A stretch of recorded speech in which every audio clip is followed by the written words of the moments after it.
अखिलेश यादव कुछ धरती पुत्र मुलायम सिंह जैसे होते जा रहे हैं, उसी तरीके से सबका ख्याल रखना चाह रहे हैं। शायद भगवान के हिसाब किताब में प्रतीक यादव की जिंदगी इतनी ही थी और वो अनंत आकाश में मौजूद स्वर्ग में पहुंच चुके हैं, लेकिन वहां से कह रहे हैं बड़े पापा हैं ना, फिक्र मत करना। सबसे बड़ी आशा उम्मीद किससे है? अखिलेश यादव से। इस जिंदगी के मीठे सफर को अगर कोई रैपर कभी रोकेगा तो मैं हूं। हर उस फाटक, हर उस हर्डल को मैं इस रैपर की तरह फाड़ दूंगा, ताकि उसमें से जो मीठी जिंदगी है उसका साथ तुम हमेशा लेती रहोगे। कि अखिलेश कहे कि मैं हूं ना, और प्रतीक ने कहा होगा कि अखिलेश भैया ख्याल रखना। आज प्रतीक यादव की 13वीं थी। देखने में भीड़ थी, लेकिन माहौल गमगीन था। आगे की जिंदगी कैसे चलेगी प्रतीक की बेटियों की और अपर्णा यादव की, आज इसी पर बात होगी। माहौल जो वहां का था वीरेश भाई,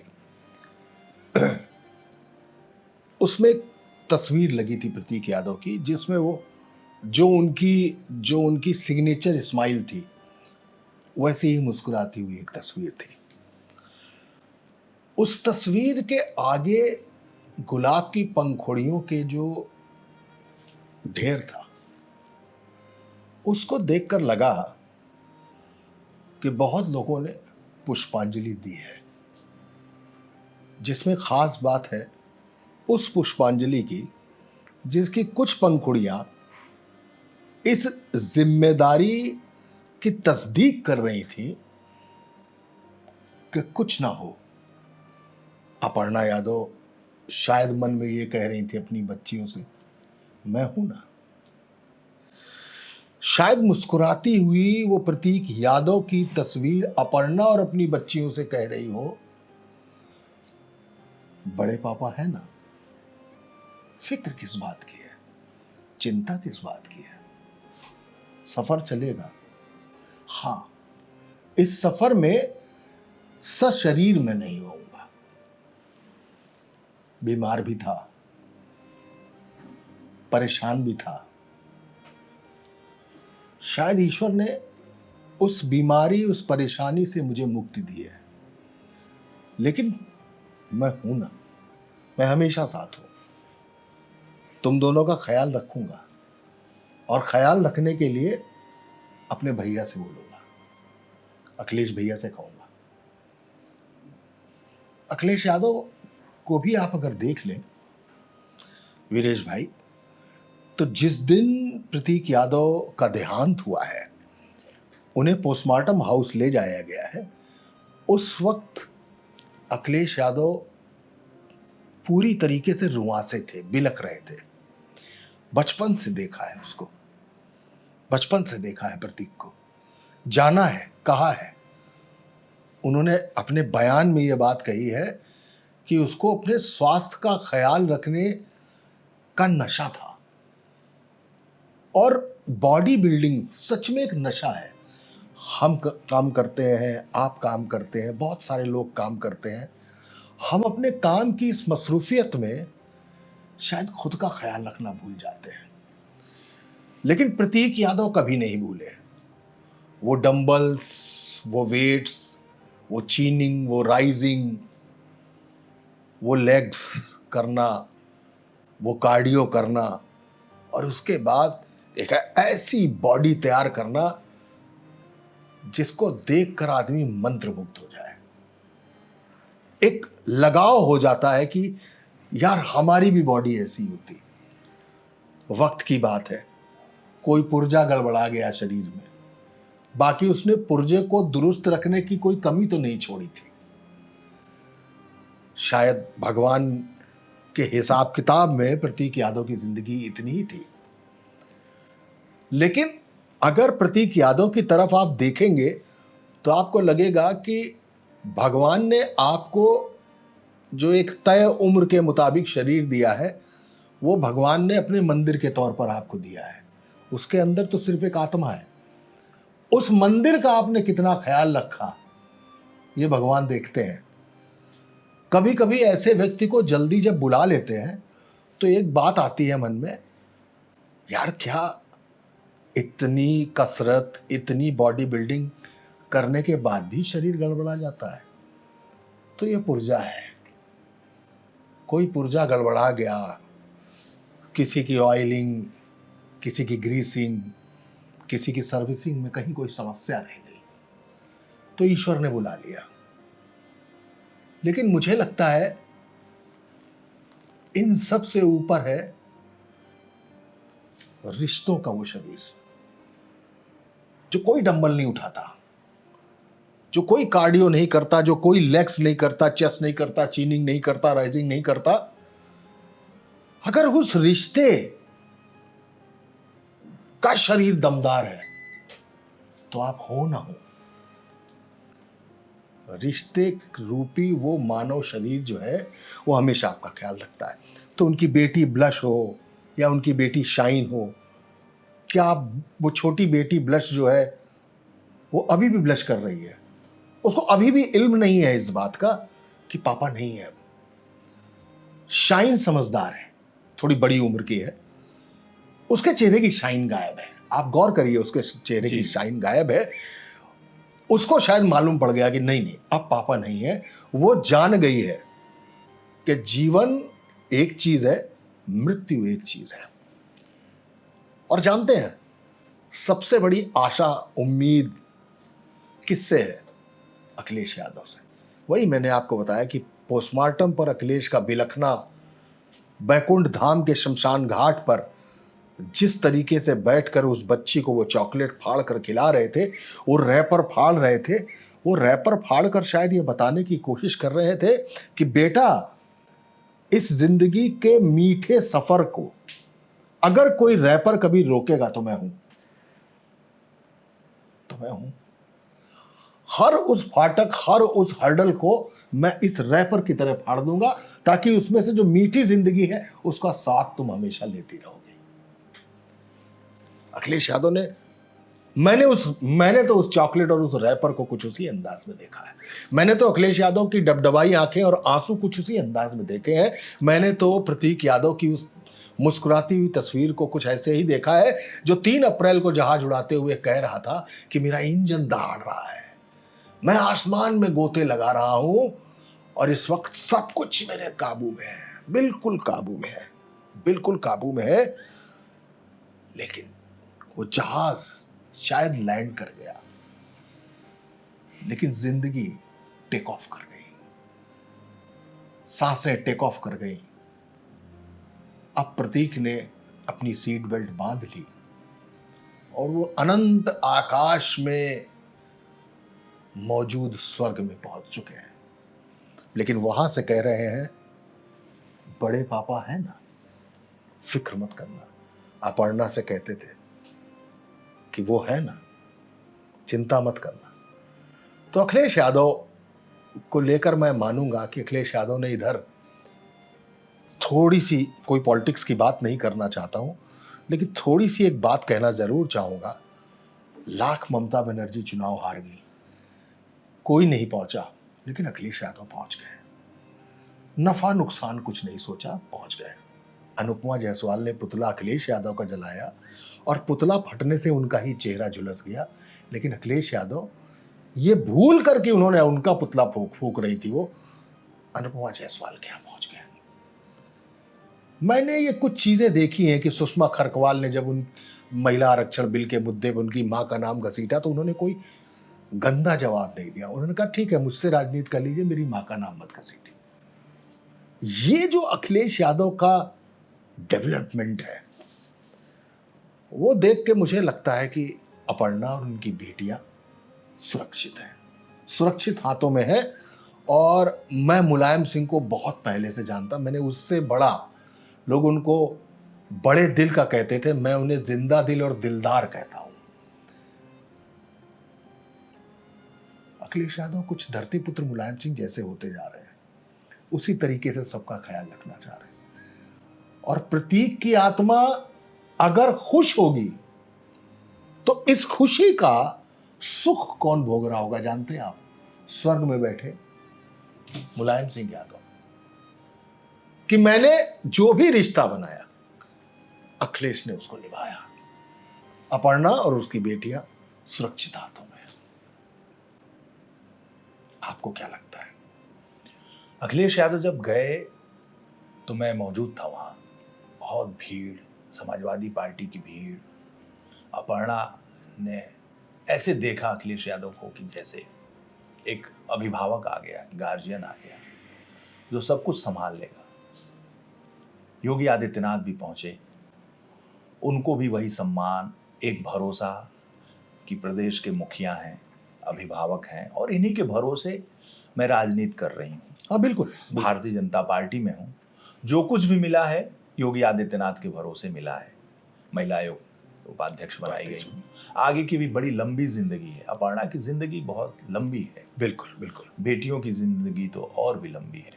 तो दोनों को देखकर उस परिवार में अपर्णा के पिता, अपर्णा की माँ, भाई, अपर्णा, उनकी बच्चियों को लगा कि इन दोनों को देख के कि कोई ऐसा गार्जियन, अभिभावक, एक परिवार का अभिभावक, एक सूबे का अभिभावक, सियासत का अभिभावक, दोनों जब पहुंचे तो एक एहसास हुआ कि बहुत कुछ खो गया है।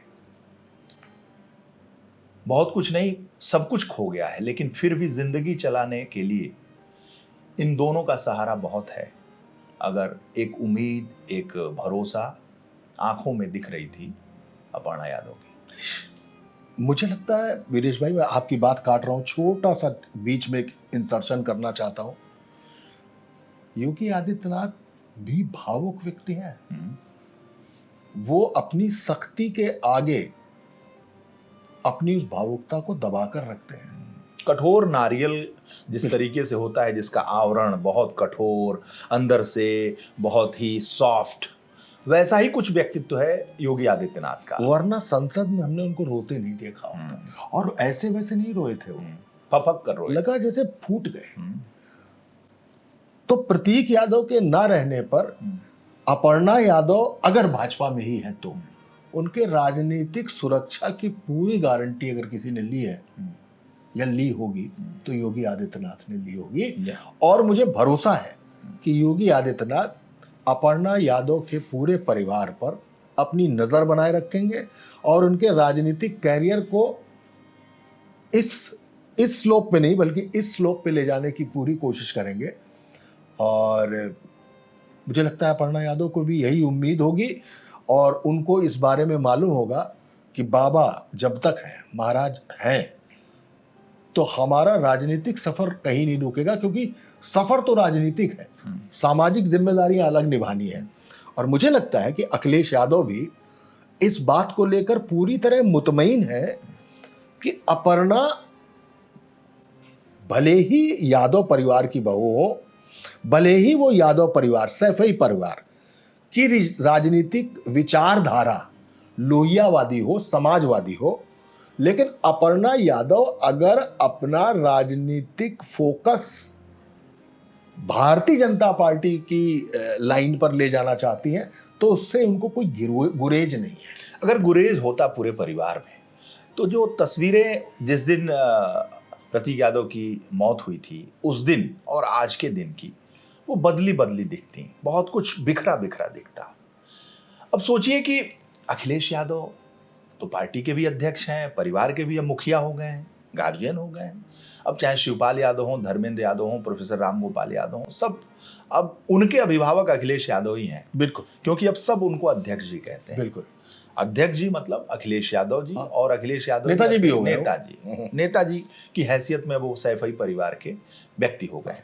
ऐसे में अखिलेश यादव का आना, उनकी दोनों बेटियों को, टीना, अदिति का वहां पहुंचना, अर्जुन का पहुंचना, अंशुल यादव का आना, धर्मेंद्र यादव का आना, जो तेज प्रताप हैं उनका आना, शिवपाल यादव का अपने परिवार के साथ पहुंचना, आदित्य यादव का वहां होना, परिवार के तौर पर वहां सब लोग इकट्ठा होना, जैसे तेरही, और ब्रह्मभोज में परिवार के लोग खड़े होते हैं कि आपने खाया कि नहीं खाया। राजनाथ सिंह के बेटे पहुंचे, नीरज सिंह, आपने उनको देखना कि खाए कि नहीं खाए। अवनीश अवस्थी पहुंचे, मालिनी अवस्थी पहुंची, सुधांशु त्रिवेदी पहुंचे, सब लोग जितने विपक्ष के लोग पहुंचे, उनको देखना, खाना खाया कि नहीं खाया, पिया कि नहीं पिया, प्रसाद लिया कि नहीं लिया। और सबके साथ एक तरीके से वो जो भाव देखने को मिला, बच्चा सैफई परिवार का वहां मौजूद था।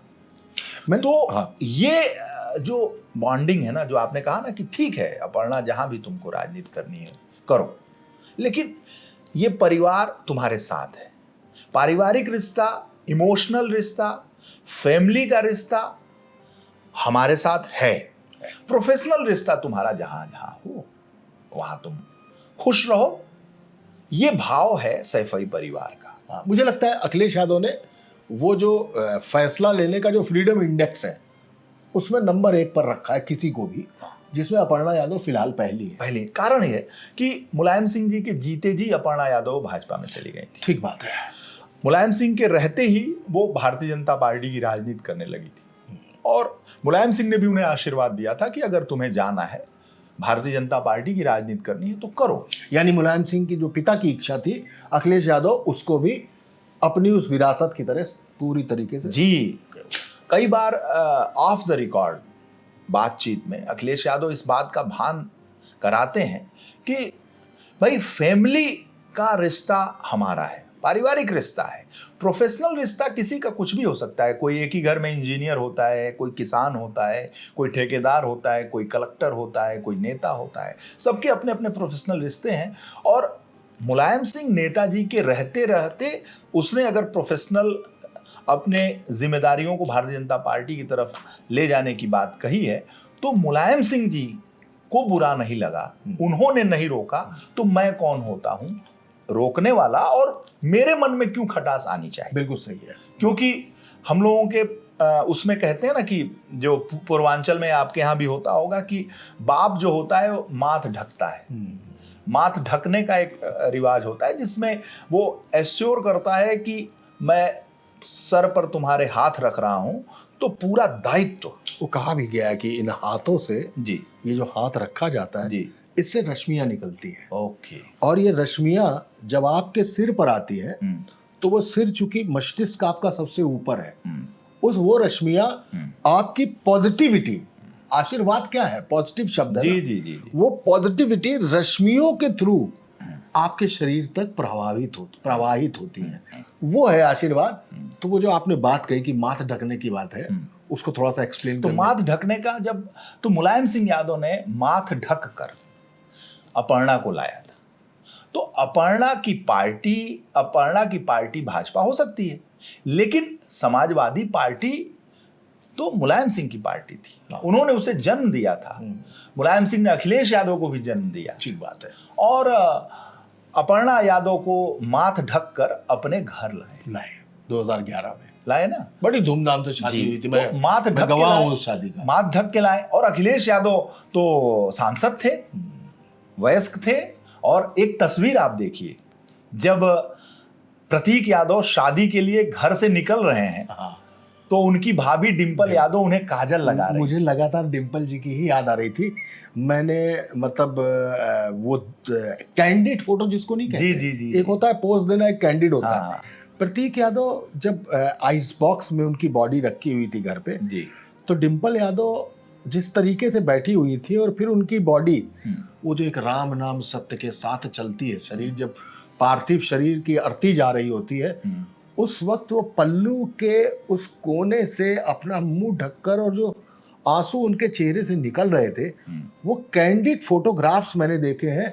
और वो कैंडिड फोटोग्राफ्स ना मुझे डिंपल के बहुत संस्कारी और शालीन होने की तस्दीक कराते हैं। भाई वो महिला बहुत ही भद्र महिला है, बहुत भद्र बंगाली शब्द है ये। हाँ, भद्र मानुस, भद्र महिला। और आपने तो संसद इतने दिनों तक कवर भी की है। आप कभी भी डिंपल यादव के कभी माइक लगा दीजिए तो वो बहुत ही आपका सवाल सुनेंगी आपको लगेगा उनका चेहरा देख के कि ये जवाब नहीं देंगे। अरे सर, मैं तो जब वो फिरोजाबाद से चुनाव लड़ रही थी, हाँ पहला चुनाव, हाँ जब जिसमें राज बब्बर से वो चुनाव हारी थी, हाँ मैं सौभाग्यशाली था कि मैं जिस चैनल में दिल्ली में था, उस चैनल ने मुझे 1 महीना फिरोजाबाद उपचुनाव में लगा दिया था।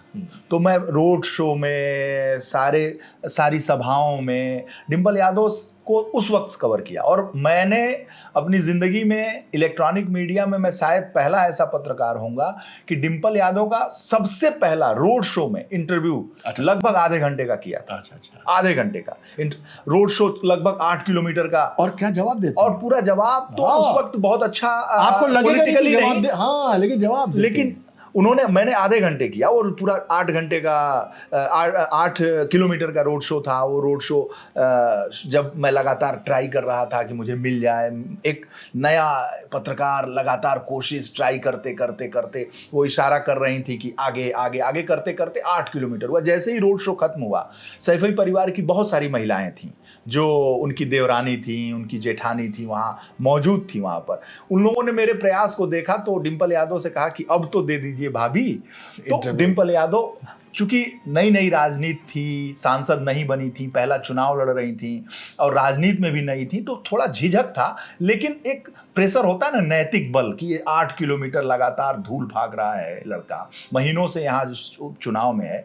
तो वो उतरी तो उन्होंने कहा कि ठीक है, पूछिए जो पूछना था। आधे घंटे का मेरा इंटरव्यू था। तो मैं तो बहुत दिन से जानता हूँ उनको, और सैफई परिवार की वो मे भी उस समय सैफई परिवार से ही शुरू करिएगा, मे भी उस समय उनकी पॉलिटिकल ग्रूमिंग हो रही होगी। बस तो पहला चुनाव था उनका। तो सैफई परिवार पूरा सारी महिलाएं थी। उन्होंने कहा भी मेरे मेहनत को देख के कि अब दे दीजिए। तो आधे घंटे का मेरा इंटरव्यू हुआ और खुशी का मेरा ठिकाना नहीं। मैंने अपने चैनल पे बोला कि मैंने डिम्पल यादव का एक्सक्लूसिव इंटरव्यू कर दिया, किसी ने नहीं किया अब तक। और वो आधे घंटे बहुत फाट के चला और सारे संपादकों ने मेरा बहुत पीठ थपथपाई। एक पत्रकार को यही तो चाहिए, पीठ थपथपा दे, वेल डन मेल आने लगे, हाँ, मजा आया। तो वो तो मैं तब से देख रहा हूं। और कोई ऐसा नामांकन नहीं होगा, डिम्पल यादव का एक भी नामांकन ऐसा नहीं होगा जिसमें मैं मौजूद ना हूं। मुझे लगता है मुलायम सिंह पर, नेताजी पर ऊपर वाले की अतिरिक्त अनुकंपा थी कि उनके बेटों ने, मतलब अखिलेश यादव ने जो बहू चुनी, लव मैरिज ही है जी, वो शायद वो ढूंढ के शादी करते तो भी डिम्पल यादव जैसी बहू उनको नहीं मिलती। अपर्णा के लिए भी वो राजी हुए। देखिए, मतलब सैफई से चला। तो बात वो हो रही थी हमारी आपकी कि जब प्रतीक यादव शादी के लिए निकल रहे थे, साधना गुप्ता जी वहां खड़ी थी। अच्छा। और एक भाभी का जो एक हंसी मजाक वाला रिश्ता है, वो फोटो आप देखिएगा, दर्शकों को भी मैं दिखाऊंगा, इसमें लगाऊंगा वो फोटो कि वो आंख पे काजल लगा रही, काजल, हाँ, और उस फोटो में बात आ गई। ठीक बात। एक शरारत जो होती है कि अब तो जा रहे हो शादी, ठीक बात। वो चेहरे पे, जब अमूमन डिम्पल यादव के चेहरे पे ये सब आप देख नहीं पाएंगे, लेकिन वो फोटो है, दर्शक उसे देखेंगे तो एहसास करेंगे कि वो लगा रही हैं। और भोला भाला सा प्रतीक अपना प्रतीक भोले वाले से अपना जाने, अब बस बारात उठने वाली थी और भाभी वो लगा रही। तो वो रिश्ता, बात यहाँ रिश्ते की हो रही थी, वो रिश्ता आज मुझे देखने को। ठीक बात है। अभी एक शादी में भी ये लोग शामिल हुए थे जी। तो प्रतीक यादव अपनी पूरी परिवार के साथ आ रहे हैं और अखिलेश यादव डिम्पल सामने खड़े। मतलब जिस तरीके से एक होता है पांव ऐसे छू लेना, भैया घुटने तक छू लेना, गोड़ छूते, भैया चरण छूते, एहसान कर लेना। चरण नहीं छूता कोई, लेकिन प्रतीक यादव और बहू उनकी चरण छू रही थी, अपर्णा चरण छू रही थी। तो पूरा झुक के, फिर तभी तो वो रश्मियां आती हैं। आप जब उस चरण को छूते हैं, वहां से आपका सर्किट पूरा होता है, तभी वो रश्मियां, तब तो जाके आदमी ऐसे करता है। लेकिन उन्होंने आयुष्मान भव, चरण छुए जी, चरण छुए। तो वो तस्वीरें उस दिन भी देखने को मिली, जिस दिन प्रतीक यादव की मौत हुई थी, पूरा परिवार था। आज भी वो तस्वीरें देखने को मिली। तो बात हो रही थी कि अखिलेश भैया ख्याल रखना। रखेंगे। मुझे लगता है कि पॉलिटिकली और नॉन फैमिलियर होने के बावजूद भी योगी आदित्यनाथ अपर्णा यादव के सियासी सफर पर हाथ रखेंगे। और अखिलेश यादव तो अपर्णा यादव के लिए पूरी तौर पर मजबूती है। वो अपर्णा यादव के लिए अब सिर्फ जेठ नहीं है, वो अपर्णा यादव के लिए नेताजी भी है। मतलब अब उनमें मुलायम सिंह की छवि भी है। तो अब अखिलेश यादव मुलायम सिंह के नए अवतार में है, अखिलेश यादव मुलायम सिंह के अवतार में है। तो उनको कहीं ना कहीं पिता समान ससुर भी उनमें दिखाई देने लगा। वो दृश्य बहुत अच्छा है, वो दृश्य बाप रे बाप कितना कितना मजबूत करने वाला दृश्य है कि ऐसे आइस बॉक्स में उनकी बॉडी पड़ी है, अखिलेश यादव बैठे और अपर्णा यादव के घर में भीड़ है।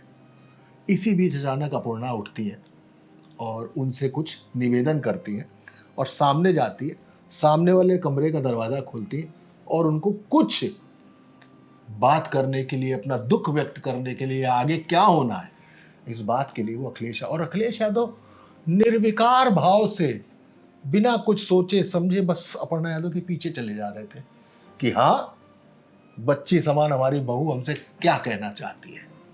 वो उसकी सुनने चले गए। वो उतना सा बहुत कटिंग विजुअल है वो, लेकिन वो विजुअल आप वही देख, कैंडिड तस्वीरें जो आपको बताती हैं, वो कैंडिड विजुअल था और बड़ा ही दमदार था। वो जो अखिलेश यादव है, वो अखिलेश यादव इधर से ऊपर बोलता होगा देख कर प्रतीक से, मैं हूं ना, मैं हूं ना। और ऊपर से प्रतीक यादव अखिलेश यादव से, अपने बड़े भाई से कहता होगा, अखिलेश भैया ख्याल रखना। और उनको उम्मीद है कि वो ख्याल रखेंगे। मेरे ख्याल से एक बात कहते हैं ना कि जिस वक्त उठे होंगे प्रतीक यादव, जब अपर्णा गई हुई है गुजरात, अखिलेश यादव अपने घर में थे और 1 महीने भर पहले, करीबन 2 महीने पहले मिले थे। स्वास्थ्य की बात थी, व्यापार की बात थी। प्रतीक उठे होंगे, किचन की तरफ गए होंगे। वो जो खून का थक्का था वो सांस की नली में, फेफड़े में फंस गया। फंसे हुए उस थक्के ने धीमे धीमे धीमे धीमे, दिल ने बड़ी कोशिश की होगी, उठापटक की होगी, लेकिन अंततः वो सांसें थाम गया और प्रतीक यादव गिरे और उनका देहांत हो गया। तो एक टीस होती होगी और आवाज़ एक आती होगी अखिलेश यादव के कान में, उनकी रूह उनसे कहती होगी कि एक आह भरी होगी, हमने न सुनी होगी, क्योंकि हम दूर घर में थे। एक आह भरी होगी, हमने न सुनी होगी, जाते जाते तुमने आवाज तो दी होगी। हर वक्त यही है गम, उस वक्त कहां थे हम जहां तुम चले गए। तो कुछ तो हुआ होगा ना। प्रतीक यादव ने गिरते गिरते, मूर्छित होते होते, सांसों को खोते खोते कुछ तो कहा होगा। मैं नहीं कह रहा हूं कि वाणी उनकी निकली कि नहीं निकली, यहां से तो कुछ निकला होगा, किसी को आवाज दी होगी, कुछ कहा होगा। बदकिस्मती कोई था नहीं, कोई सुन नहीं पाया। ये गम सबको होगा। और अखिलेश यादव पत्नी है, अपर्णा पत्नी है, और वैधव्य का दर्द क्या होता है ये एक महिला ही समझ सकती है। जिसने सुहाग का सिंदूर सजाया हो, वो खुद ही उस दर्द को समझ सकती है। दर्द हमेशा रहेगा, और ये दर्द तब और ज्यादा वजनदार हो जाता है जब आपने खुद किसी को पसंद किया हो। एक एक लम्हा याद आता है, हम वहां मिले थे। अब वो जहां जहां से निकलेंगी उनको याद आएगा कि ये वो पुलिया है जहां कभी हम मिले होंगे, ये वो घर है जिसके बर्थडे पार्टी में हम मिले होंगे, ये वो मेरी मेल आईडी है जिसमें कभी प्रतीक का मेल आया होगा, जिसमें उन्होंने प्रपोज किया होगा। लेकिन अखिलेश यादव को भी उतना ही दर्द होगा इस बात के लिए कि अब उनके कंधों पर सिर्फ अपने या अपनों या पार्टी या सिर्फ अपने ही बच्चों की जिम्मेदारी नहीं होगी, बल्कि अपर्णा यादव और उनकी दोनों बेटियों की भी जिम्मेदारी होगी। और इस बात को मैं इसलिए इतनी दमदारी से कह रहा हूं कि अगर वो सिर्फ नेता होते, जैसी कलह उन्होंने अपने परिवार में देखी है, वो व्यक्ति ऐसे बैठ के पूरे वक्त, जब सामने चिता सज रही थी, चिता को मुखाग्नि दी जा रही थी, चिता की कपाल क्रिया हो रही थी, उस वक्त वो उस बच्ची के साथ बना रहा लगातार, और वो बच्ची मतलब उनके साथ मगन थी। उम्र नहीं है समझने की, मालूम नहीं उसको कि वो कहाँ बैठी है। बड़ी वाली इस तरफ बैठी हुई थी, शाहीन जो थी वो उदास थी, वो समझ रही थी कि ये क्रियाक्रम हो रहा है। तो मुझे लगता है कि इसी जगह पे एक विराम दिया जाए कि अखिलेश कहें कि मैं हूं ना, और प्रतीक ने कहा होगा कि अखिलेश भैया ख्याल रखना।